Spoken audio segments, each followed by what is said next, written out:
सास का श्राद्ध। नंदिनी और दिलीप की शादी के कुछ हफ्तों बाद ही सास की मृत्यु हो जाती है, जिस वजह से ससुराल में आई नई बहू एकदम अपने ऊपर इतनी जिम्मेदारी देखकर घबरा जाती है। मुझे घर गृहस्थी के बारे में कुछ नहीं पता, सब कुछ कैसे संभालूंगी? मैं तो किसी रिश्तेदार को ठीक से जानती तक नहीं।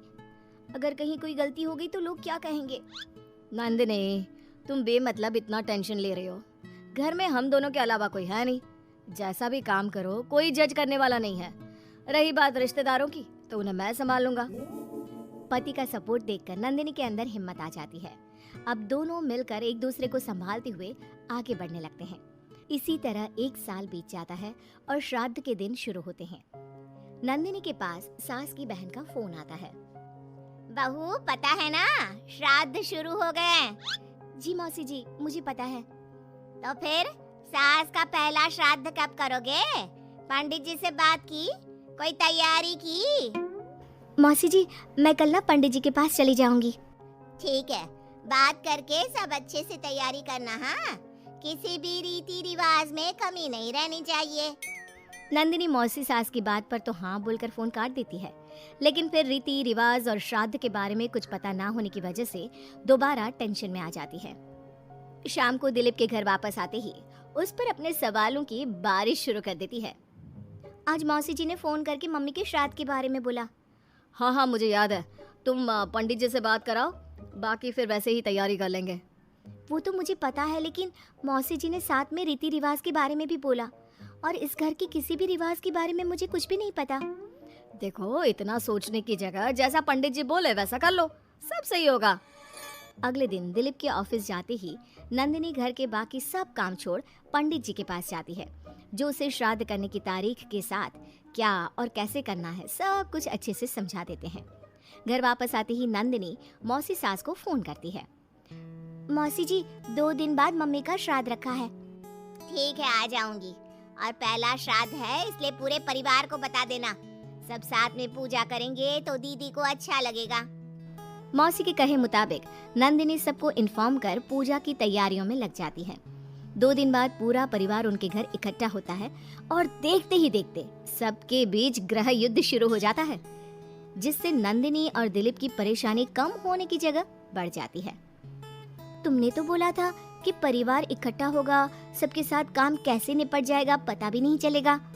यहाँ तो मुझे ऐसा कुछ होता नहीं दिख रहा। हाँ, क्योंकि हमें ज्यादा कुछ पता नहीं और परिवार तो यहाँ आ चुका है, इसलिए जो भी है अब इनके वापस जाने तक तो हमें सहना ही पड़ेगा। रही बात काम की, तो मैं हूँ ना। तुम ना बस परिवार संभाल लो, काम मैं देख लेती हूँ। दिलीप परिवार वालों की गुत्थम गुत्थी और मामला संभालते हुए सबको शांत करता है, जिसके बाद सब पूजा करने बैठते हैं। बोलो भला, श्राद्ध वाले दिन इंसान की पसंद का खाना बनता है और भाभी को खीर जान से ज्यादा पसंद थी, पर बहू तुमने तो वो बनाई ही नहीं। वो एक्चुअली मुझे खीर बनानी नहीं आती, कुछ खराब हो जाता तो बहुत नुकसान होता, इसलिए नहीं बनाई। लेकिन बाजार से मंगवाई है, कुछ देर में आ जाएगी। ऐसी तो आजकल की लड़कियां हैं जिन्हें सास की खुशी से ज्यादा नुकसान की चिंता है, जो खीर तक बाजार से मंगवाती है। मौसी जी, मम्मी की खुशी को याद रखते हुए नंदिनी ने खीर का ऑर्डर उनकी पसंदीदा मिठाई की दुकान पर दिया है। अरे बनाएगी नहीं तो सीखेगी कैसे? माफ करना मौसी जी, लेकिन आज पूरे परिवार का खाना बना है और ऐसे में प्रैक्टिस के चलते मैं इतने सारे लोगों के लिए खीर बनाती और अगर जरा भी गड़बड़ हो जाती तो बहुत खाने का नुकसान होता ना, जो अच्छा नहीं होता। नंदिनी की बात को इग्नोर करते हुए मौसी चुप हो जाती है, जिसके बाद सब पूजा करते हैं और कुछ देर बाद खाना खाने बैठते हैं। लेकिन उन्हें वहाँ भी शांति नहीं रहती। वो कभी खाने में कमी निकालना तो कभी किसी चीज की फरमाइश करना शुरू कर देते हैं। आखिर ये लोग माँ के श्राद्ध की पूजा के लिए आए हैं या बस ये गलत है, ये वैसा क्यों है, ये ऐसा क्यों नहीं, ये चाहिए, वो अच्छा नहीं, ये सब बोलने के लिए? मुझे तो समझ में नहीं आ रहा, यहाँ श्राद्ध की पूजा हो रही है या इनकी पार्टी? जिस हिसाब से कमियां निकाल कर भी उंगलियां चाट चाट कर खा रहे हैं ना, इनकी तो पार्टी ही लग रही है। बस भगवान करे अब और कोई ड्रामा ना हो। दोनों पति पत्नी इसी उम्मीद के साथ मेहमानों को खाना परोसते रहते हैं। कुछ देर बाद ही मौसी सास का चिल्लाना शुरू हो जाता है। हे भगवान, सब इधर आओ, ये देखो, दीदी की तस्वीर के आगे रखी पूजा की पूड़ी पर चींटियां घूम रही हैं।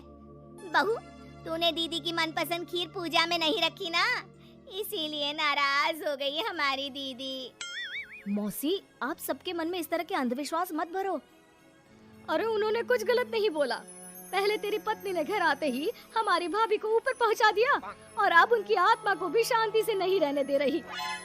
इसी के साथ एक एक कर घर में सब अपनी राय देने लगते हैं, जो कुछ ही देर में एक बड़े मुद्दे का रूप ले लेता है, जिसमें सबकी बात और इल्जाम घूम फिर कर नंदिनी या दिलीप पर ही आते हैं। बस करो, आखिर आप लोग हमसे चाहते क्या हो?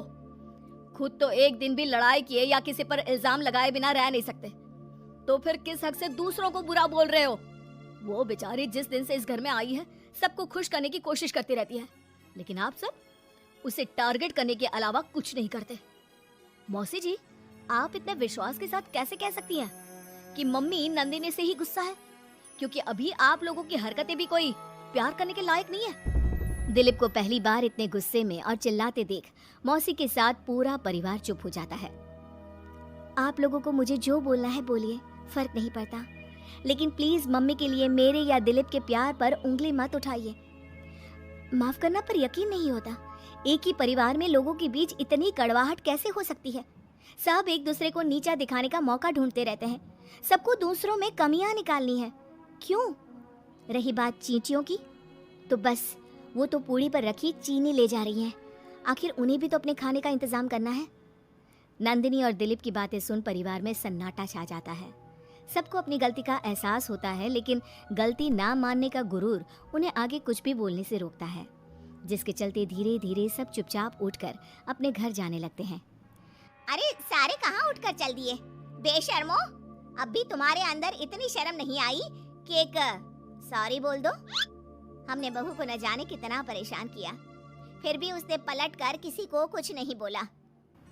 नंदिनी, हमें माफ करना, इस साल तो हमारी वजह से सब खराब हो गया, पर वादा करती हूँ अगले साल सब इस परिवार का नया रूप देखेंगे।